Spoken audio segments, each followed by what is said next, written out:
بسم اللہ الرحمن الرحیم۔ شروع کرتی ہوں اللہ کے نام سے جو بڑا مہربان نہایت رحم کرنے والا ہے۔ رب اشرح لی صدری ویسر لی امری واحلل عقدۃ من لسانی یفقہوا قولی۔ اللہم لا سہل الا ما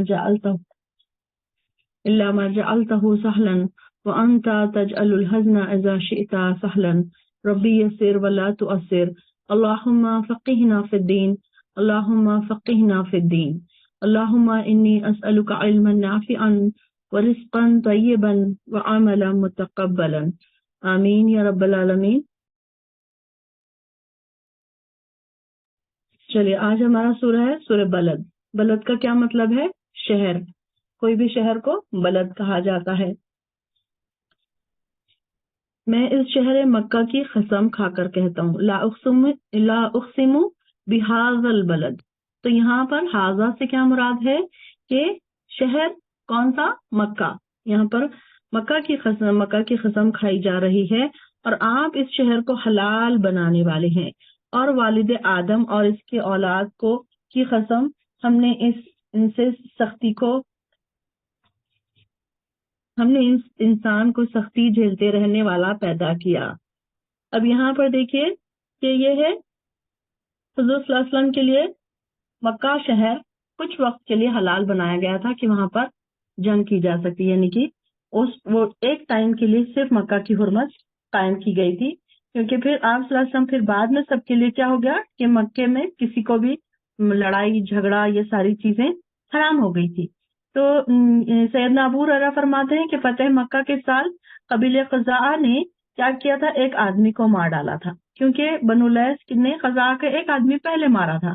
جب آپ کو اس واقعے کی اطلاع ہوئی تو آپ اپنی اونٹنی پر سوار ہوئے اور خطبہ دیا کہ اللہ تعالیٰ نے اصحاب الفیل کو روک کر مکے سے قتل کو روک دیا تھا۔ اب اللہ اور اس کا رسول اور مسلمان مکہ کے کافروں پر غالب ہیں۔ سن رکھو کہ نہ مجھ سے پہلے کسی کے لیے حلال ہوا ہے اور نہ میرے بعد کسی کے لیے حلال ہوگا، اور میرے لیے بھی دن کی ایک ساعت یعنی کہ ایک لمحے کے لیے ہی حلال ہوا تھا۔ اور سن رکھو مکہ اس وقت بھی حرام ہے، یہاں کے نہ کانٹے توڑے جائیں، نہ درخت کاٹے جائیں، نہ یہاں سے کوئی گری پڑی کوئی چیز اٹھائی جائے، الا یہ کہ اٹھانے والا مالک اسے مالک تک پہنچا دینے کا ارادہ رکھتا ہو۔ اگر یہاں کوئی مارا جائے تو اس کے وارث کو دو میں سے ایک بات کا اختیار ہوگا، یا تو وہ دیت لے لے گا یا قصاص یعنی کہ قاتل اس کے حوالے کر دیا جائے گا۔ یہ پھر یہاں پر نے یہاں پر بتا دیا کہ یہ اس کے بعد کبھی بھی اس کو کسی کے اوپر بھی وہ حرام ہے کہ یہاں پر لڑائی جھگڑا کرے۔ تو یہاں اس بات کی کھائی جا رہی، اس بات کو بتایا جا رہا ہے کہ آپ اس شہر کو حلال بنانے والے ہیں۔ اور والد محترم یعنی کہ کون؟ آدم علیہ السلام کی بات ہو رہی ہے کہ ہم نے انسان کو سختی جھیلتے رہنے والا پیدا کیا، کہ انسان کے اوپر دیکھیے کہ ہر وقت سختیاں، پریشانیاں، آزمائشیں آتی رہتی ہیں کہ انسان اب دیکھیے کہ جب انسان پیدا ہوتا ہے تو جب وہ اس کے پیدائش کا جو مرحلہ ہوتا ہے 9 منتھ تک جو ماں کے پیٹ میں جو مرحلے ہوتے ہیں تو وہ بھی ایک طریقے سے آزمائش ہی ہے، سختی جھیلنے والے مرحلے ہیں۔ پھر اس کے بعد جب بچہ پیدا ہوتا ہے تو اس کو سنبھالنے کا مرحلہ، پھر اس کو جب بڑا ہوتا ہے تو اس کو پڑھائی کا، اس کے کھلانے کا، اس کے پلانے کا، پھر اس کے جابس کا، ہر طریقے سے دیکھا جائے تو انسان کو کہیں نہ کہیں سختیاں جھیلنی ہی پڑتی ہے۔ انسان اس طریقے سے کیا ہوتا ہے، کہیں نہ کہیں کوئی نہ کوئی آزمائش میں مبتلا ہوتا رہتا ہے، اور اس کے اوپر چاہے چھوٹی ہو چاہے بڑی ہو۔ اب ہم یہ نہیں سوچ سکتے کہ ہر ایک کے اوپر بڑی ہی پریشانیاں آتی ہیں یا بڑی ہی سختیاں آتی ہیں، بلکہ ایسا ہوتا ہے ہم اپنے آس پاس اکثر سے دیکھتے ہیں کہ بہت سارے لوگوں کو بڑی بڑی پریشانیاں آتی ہیں، اور کچھ لوگ ایسے ہوتے ہیں ان کے اوپر چھوٹی چھوٹی آزمائشیں، چھوٹی چھوٹی سختیاں ان کے اوپر آتی ہیں۔ تو اٹ ڈیپینڈس کہ اللہ تعالیٰ یہ دیکھتا ہے کہ انسان جتنا برداشت کر سکتا ہے، جتنا اس کے درجات بلند کرنا چاہتا ہے اللہ تعالیٰ، جتنے اس کے گناہ مٹانا چاہتا ہے، اس طریقے سے اس کے اوپر آزمائشیں اور سختیاں اللہ تعالیٰ ڈالتا رہتا ہے۔ تو اس طریقے سے ہمیں یہ پتہ چلا کہ انسان ہر وقت کوئی نہ کوئی سختی جھیل رہا ہوتا ہے، اور اس کے اوپر پھر اللہ تعالیٰ کا یہ ہے کہ وہاں پر ایگزام بھی ہے کہ انسان سختیوں میں اللہ تعالیٰ کا کتنا ذکر کرتا ہے، کتنا شکر کرتا ہے، کتنا صبر کرتا ہے، یہ بھی پھر اللہ تعالیٰ وہاں پر انسان کو دیکھنے والا ہے۔ کیا وہ یہ سمجھتا ہے کہ کوئی اس پر قطعاً قابو نہ پا سکے گا؟ وہ کہتا ہے میں نے ڈھیروں مال اڑا دیا،